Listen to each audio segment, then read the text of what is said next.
Hi, I'm Rich Seiling, and you've joined me today for another in my series of examples at craftingphotographs.com, where we look at one of my photographs, the same file I used to make a fine art print, and we look at what changes I made in Photoshop step by step so that you can see behind the scenes at what actually goes into making a fine art print and look at my workflow and philosophy that creates that and see that it really can be pretty simple to make really great files that express your vision. Here we're looking at a photograph of Mono Lake, and this was taken with a 4x5 view camera. You can see by the notch code on the side that this is Fuji Provia, scanned on our Tango drum scanner to high resolution for the final file. And we're just working on a small 8x10-ish at 300 dpi-ish file of it because it's very effective to work on small copies of large files first and transfer that information later. What I want to show you today is how we want to make global changes first, then local, and how simple the changes can be to a photograph to get the effect you desire. So let's dig into this. First, we're going to start by looking at the raw scan. I'll turn off all my layers. You can see this is kind of flat, kind of gray. The chrome on a light box is brilliant and beautiful.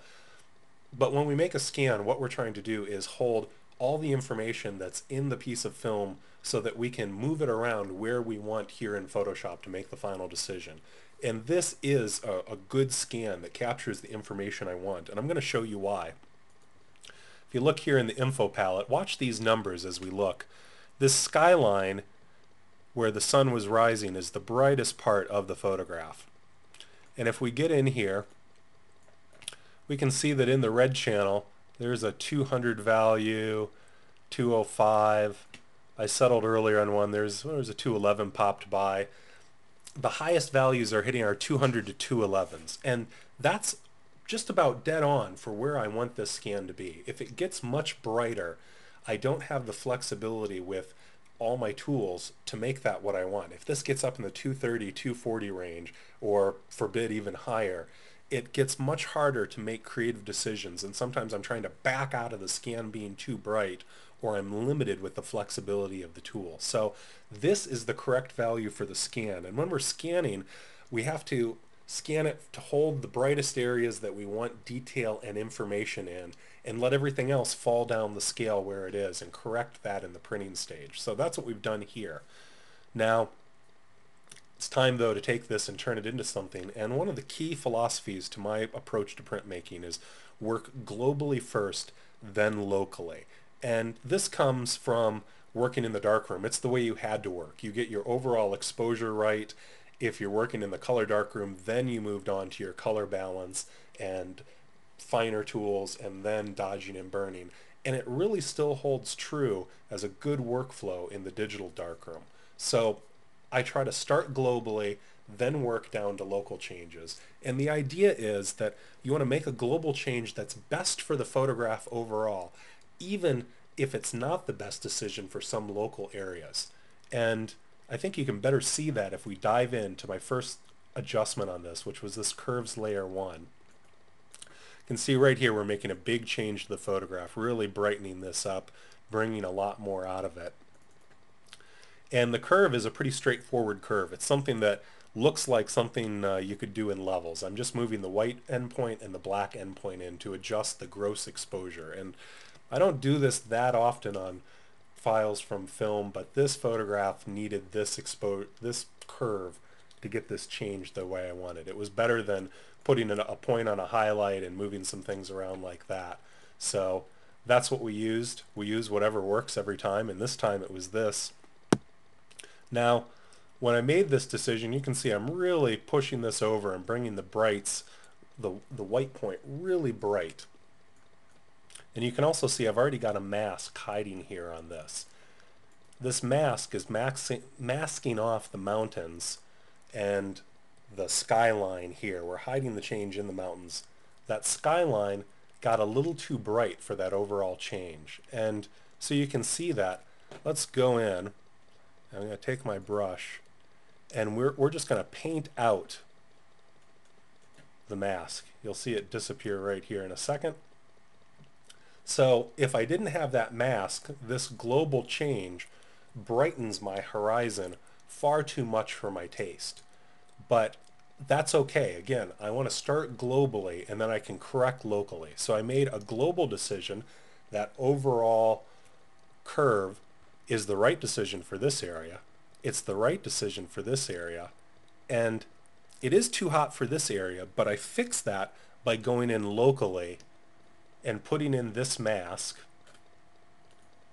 that you can see is a very subtle mask, but it just takes out the effect of that curve layer on that area, brings it down, minimizes it. So the alternative is I could make a global decision that was best for this area, but then I'd have to go back and make a local decision here and a local decision here, and it gets complicated. It's easier to do the inverse of that, of make a global decision for all this and then just mask out a little bit of that to bring the information back in. Now, after I've made this, globally, it's looking pretty good for density, but there are some local areas for density that I want to address. And as we get into this here, this area is just a little bit sleepy. I'm not getting the same movement of this big open area of water that I'd like. This area just kind of blocks off and we just get a block of water here. And I want the eye to move around this whole area. So the way I did that is with a local change of just brightening that area up. We'll look at the curve here for that. You can see I've tucked the black point in a little bit. I've lifted it up with a curve and a point, just one point here on the curve. That's brightened up that area. So it's brightened this area.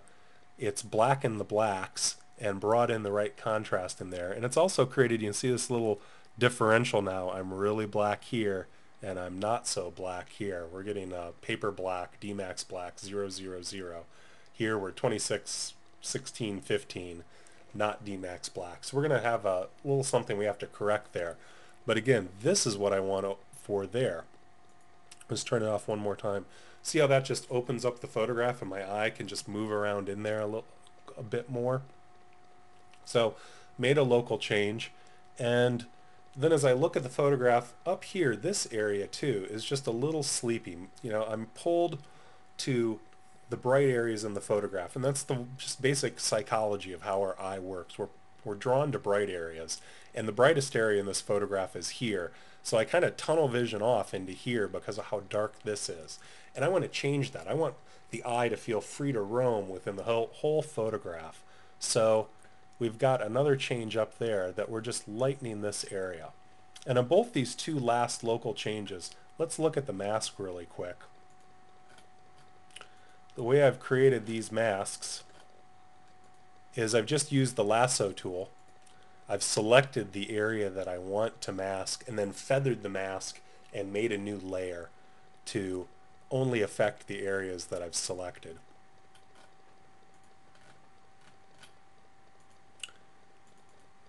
So again, we can look at the curve for this. And again, I've made a similar curve. I've tucked in my black point. Oh, grabbed the wrong layer there. Let's look at this layer. And it is a similar move too, but I've tucked in my black point, I've lifted up the shadow values, and I've put another point on there just to constrain the way those highlights work and not let them get too hot. And you can see when I brighten that area up, my eye now can move a lot more in, and it's a lot more open and a lot more natural, like the eye would have seen it if you were standing there with me. So now I've gotten most of my global or my local changes done here. Let's look at one more problem area though. We created this problem with the local change of I have Dmax black down here and these blacks, but I don't here. And really these blacks, you know, this is morning contrasty light.